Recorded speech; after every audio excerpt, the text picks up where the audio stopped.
రంగారెడ్డి జిల్లా శంషాబాద్ మండల పరిధిలో వివిధ ప్రైవేట్ విద్యా సంస్థలకు చెందిన విద్యార్థులు భారీ ర్యాలీ చేపట్టారు. ఇటీవలే కలకత్తాలో జూనియర్ డాక్టర్పై జరిగిన దాడికి వ్యతిరేకంగా శంషాబాద్ మండల పరిధిలో పలు విద్యా సంస్థలకు చెందిన విద్యార్థులు జూనియర్ డాక్టర్కి న్యాయం జరగాలని, తక్షణమే నిందితులను శిక్షించాలని భారీ ర్యాలీ చేపట్టారు.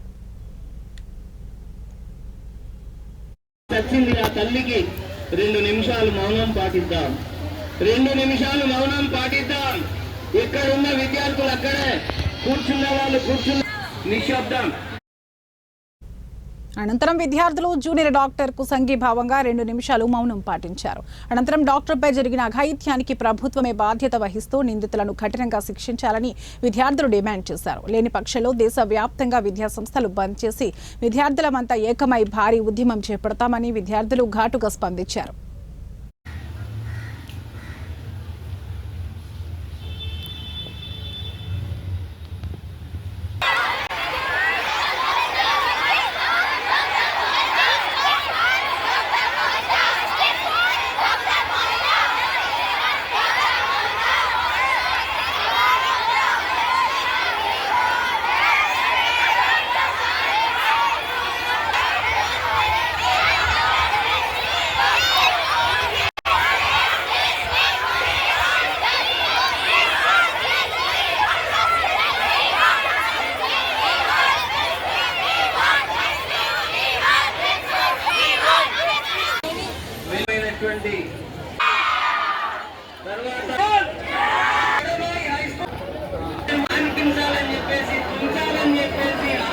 చూస్తూ ఊరుకున్నాం.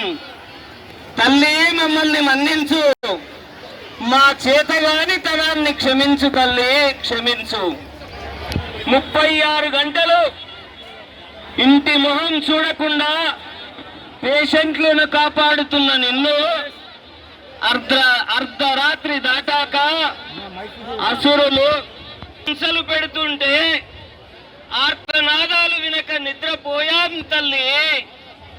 తల్లి మమ్మల్ని మన్నించు, మా మొద్దు నిద్రను నువ్వే వదిలించు.